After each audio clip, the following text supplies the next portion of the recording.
Ladies and gentlemen, it's your main man Double O, and welcome to my show, another installment of Turning Music into Money.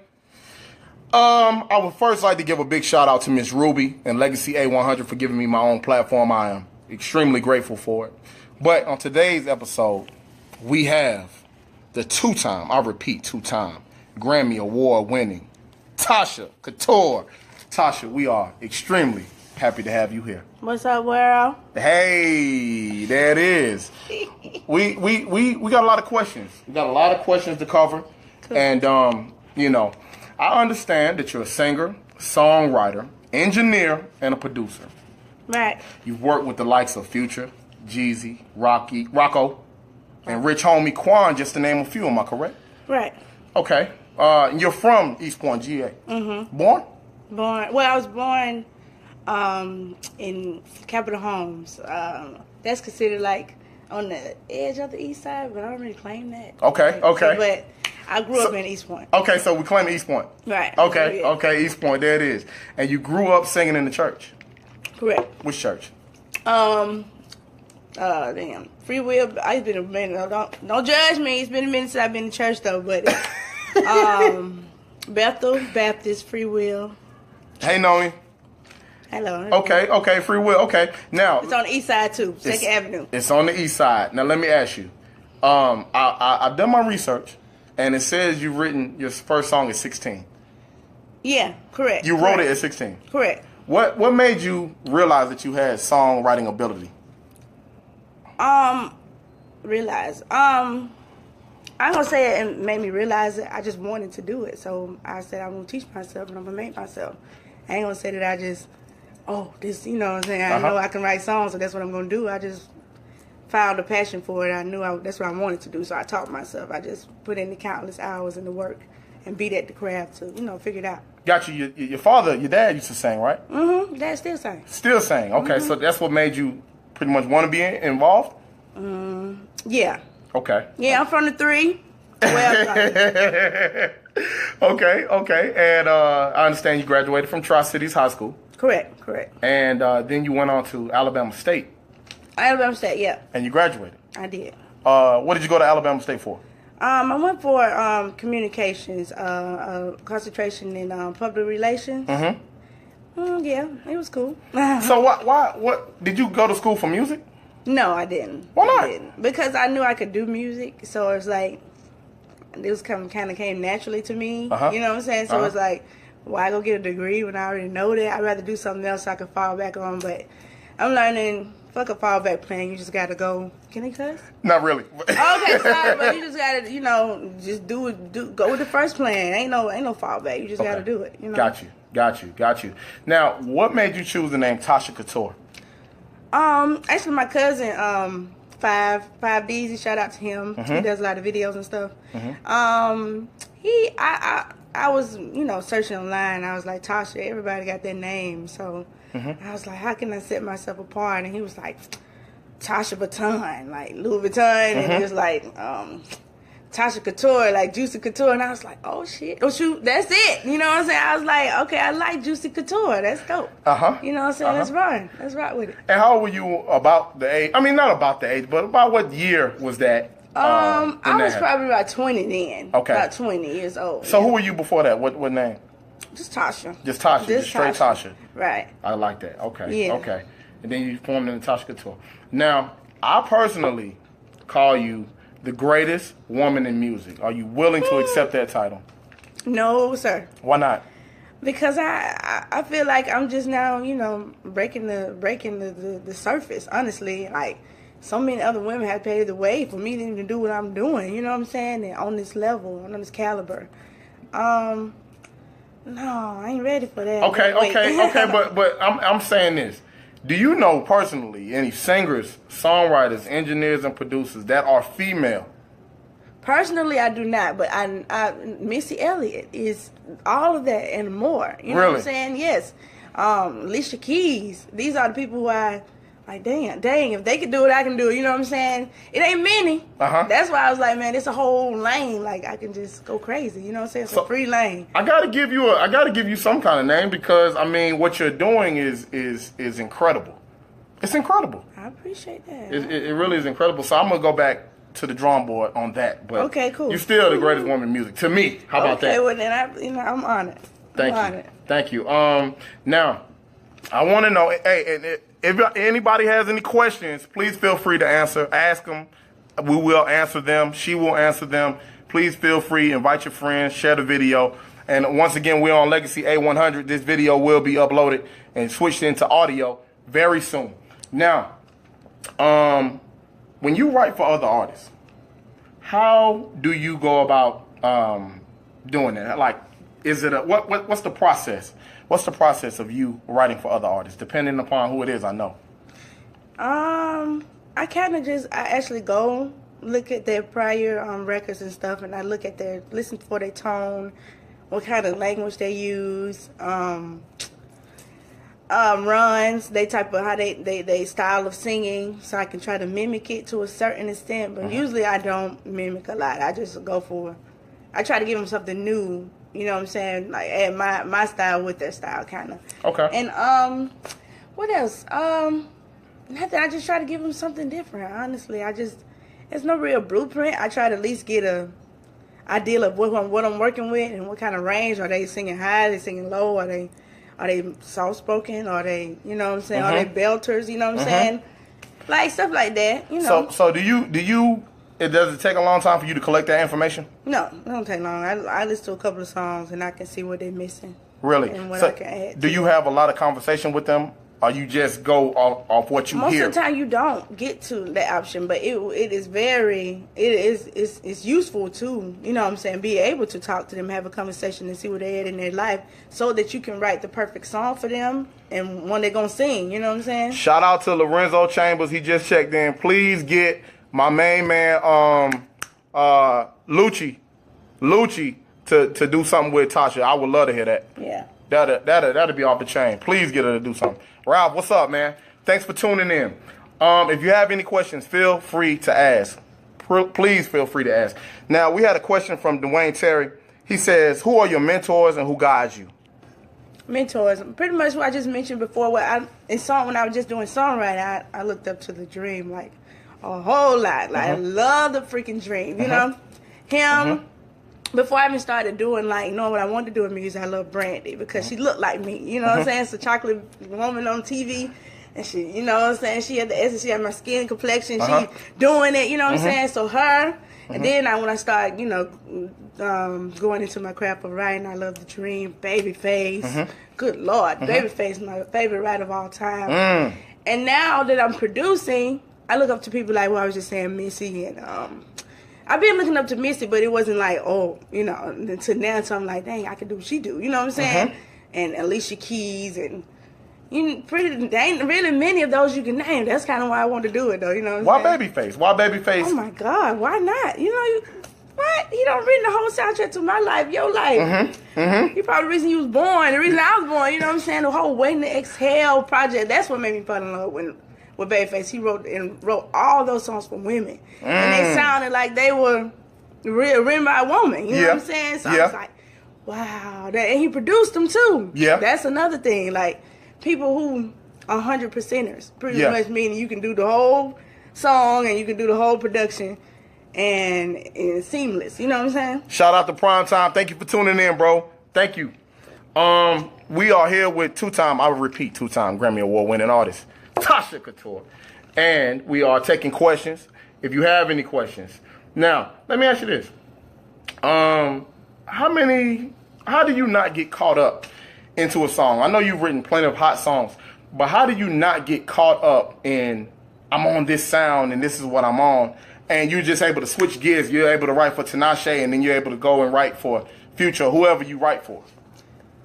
I think I got a kind of gift where I can listen to somebody and for lack of a better word, I know how to mimic them. I know how to get in their sound. Like I can listen to them. I'm like, I can do that. You know what I'm saying? It's like I can contour my you know what I'm saying, my craft into theirs, but still adding my own style to it. So it's not really, I worried about becoming you know what I'm saying, are dated. And there's so many people who doing this become dated real quick because they don't know how to switch it up and get with the times. You know what I'm saying? How do you stay with the times?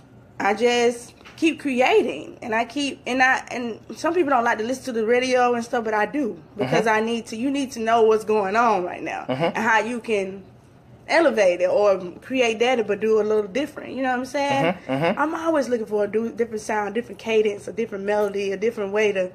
That's why I look up to Future too. You know what I'm saying? Because he got the new melodies like nothing. You know what I'm saying? He always trying to find a new hop. And I kind of picked up that from him too. And I learned melody from you. I just want you to know that. I knew nothing about melody until I started working with you.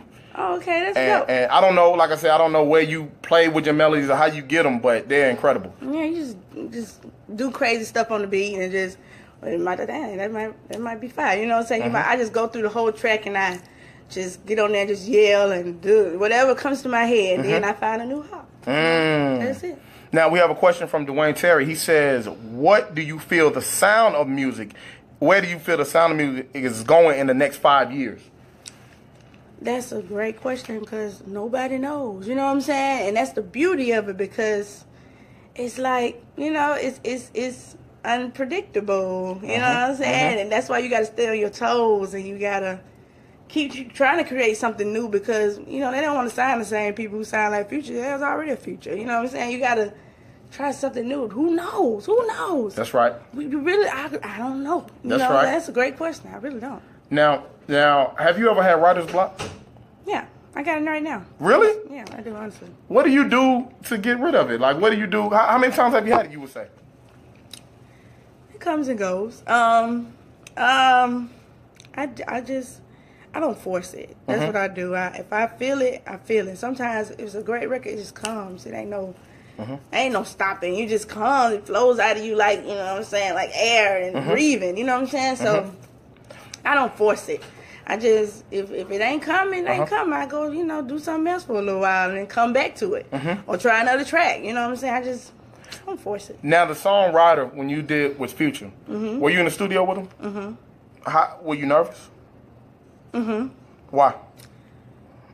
Because there was a lot of people in there. It was a lot. At the time, it was a whole bunch of people in there. And then it's like, Future had reached the caliber at that time. Even though we cool, it's just like he reached the point. Like, at that time, I was like, oh, I got to be able to match him. He had already did the whole song. He wanted me on the third verse. He called you? Yeah, he called me. And he was just like, well, I got this song. I want you to get on. Woo, woo, woo. So he was like, I'm over here at 11th Street. He records over there a lot. And he was like, pull up on me. So I was like, okay, I'm on the way. You know what I'm saying? So I get there. There's a whole, this Future. So there's a whole bunch of niggas in there. A whole bunch of guys, like, just smoked out, chilling, woo, woo, woo. So he's like, when he played the song, I was like, oh, this is hard. You know what I'm saying? So when you hear something, you like, dang, I gotta be able to match him. You can't, he go all the way up here and you just drop it. You know what I'm saying? You gotta be able to keep the rising with conflict or whatever, rising resolution, whatever they call it. I ain't been to school in a long time. But you want to take it to a climax, pretty much what I'm finna say. But yeah. Did he call anybody else before you think?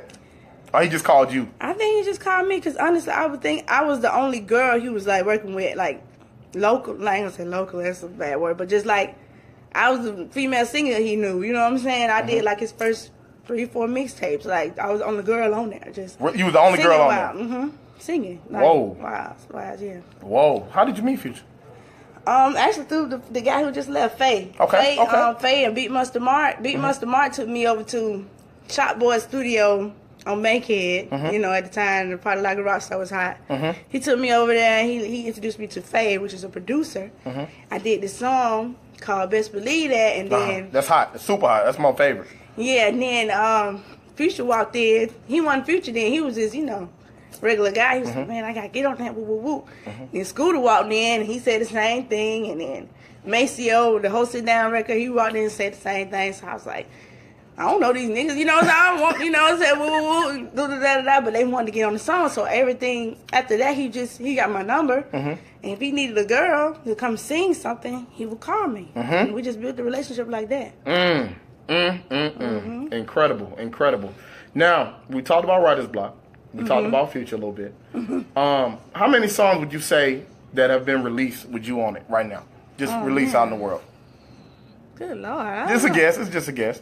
A good 200. I would say a good 200 song records. How many unreleased songs do you have? You think? Just guess. Countless. Even just in the computer right now. 1,000. At least. 1,000. Cause I just write something. Everything ain't gonna be no hit. You know what I'm saying? Everything ain't gonna be something worth it. You just gotta keep doing. The more and more you do it, the better you're gonna get. So that's what I believe. I totally believe in that. So, 1,000. Well, I can say 1,000. Probably like at least maybe 2,000 songs I just wrote, and I just okay, maybe not. You know what I'm saying? You said 2,000? Yeah, I got lots of songs. Do you write every day? I used to. Now I've been producing every day. But yeah, I used to write every day. Yeah. Every day. Every day. Whoa. We have a question from Quinn Copeland. He says, "Have you ever wrote a song and you knew it was a hit?" Oh, definitely. Which one was that? I have a song right now that I know is a hit, but now I'm learning. Money in the Club? Yeah. Okay. I think that's a hit. I definitely think it's a hit, but I'm learning that you need money. You know what I'm saying? You got to have that background. Like I just had a conversation with P from over there at Quality Control, and he was saying how he put 125,000 in urban radio and 100 just to make what record he was talking about, either Bad and Bougie, or he was talking about what was that record? Moolah. He did the Moolah for Young Greatness. He said he spent $500,000 on that record just to get it gold. You know what I'm saying? Now that you got to rewind that whenever this thing goes live. It takes money. It takes money. Now you heard it. Almost 200,000 into rhythmic radio, which is the right side. You know what I'm saying? Just to get it. Chasing, we really need more than that to go there. You know what I'm saying? Right. But just to get it. That's right. That's right. It's tough. It's tough, and you have to work it. And that's what this show is about. It's called Turning Music into Money. Checking every week. But that was a jewel right there she just gave y'all. So if you didn't listen, I'm sorry about that. Let's see here. What else do we have for you, Tasha? Any questions, man? Just feel free to ask them. What would you tell her? Oh, that's one of my questions. I can't ask that right now. Now, the question that everybody wants to know is, how do you win a Grammy? So, no, excuse me. How do you win Grammys? Really, I was working with this artist named Lecrae, and he's like up through there on the gospel end. You know what I'm saying? So he had a good little run, and I was blessed to be a part of that era. How did they call you in? I got introduced to him through my buddy Dunlap. Dunlap, we was just over there creating, and they was like, well, Lecrae is working on the project, and Street Symphony. Don't let me forget him. He's like, Lecrae, he was actually A&R on the project at the time. He was like, well, I like your writing or whatever, and he's like, Lecrae is looking for records, and they had a studio house. You want to pull up one day? And I was like, of course I do. You know what I'm saying? So I went over there, and what was it? They had some tracks and whatever that they had already, had together, and they was like, we need a hook. So I wrote a hook, and it was on this the album he won best gospel album for, and I wrote on that, wrote buttons on that one. Okay. And then the second time we got nominated for best rap performance. Best rap performance. This I wrote on All I Need Is You, which was his last single or whatever, and that was the last one. That was the last one. Yeah. Okay. So I mean, I just got introduced to that world, and I kind of just tried to capitalize as long as I could, honestly. So have you written any more gospel records? No. I wouldn't even call those was like clean records. Okay. I wouldn't even call those records gospel, honestly. Okay. I mean, they had references kind of to God and to your faith, but it's like they were really just positive records. Okay. And I think that's what he's about, positive songs. Okay. You know what I'm saying? And you were in the studio writing with him. Yeah, definitely both times. Both times. Yeah. And you won the Grammy in 2013 and 2014. So back to back. 2 years, yeah. And they back got to back. Rain, yeah. Okay. So I guess what I want to ask is, when you're writing a song of a Grammy caliber song, does it have to have certain content in it? You feel? Does it have to? reach a certain audience? Like, Like do what? it from your heart. Like you just gotta do it. I don't. Nah, I don't know. There's no real recipe to this thing. It's forever changing. You know what I'm saying? So it's like you just gotta write something you feel people gonna relate to and they gonna feel. And I try to create feel good music. That's like my motto with creating. As long as it feels good, there's no structure. There's no, you know what I'm saying, particular way. Or I feel it feels good. You can put it how you want to put it. You know? Okay. Now I want to talk a little bit about your song "Money in the Club." Now, what possessed you to pretty much have a song with no words in it other than the hook? I pretty much trying to keep up with this ever-changing music industry. Really? Like, I wanted to create something new. I didn't want to be like everybody else. I wanted to do something fresh, something new. Like, I wanted them to be like, oh, what? You know what I'm saying? Like, you know, I wanted to create a conversation piece. Okay. You know what I'm saying? And I feel like that's what I kind of did with that record. You did. It's very hot. I love it. I think that's a whole new wave. And, you know, I believe once it gets the exposure that it needs, you'll see more people start to follow that trend. You'll definitely see more people trying to follow that trend. But let's see what else we have here. Any questions, please ask them. JB Hoodrich, thanks for checking in, man.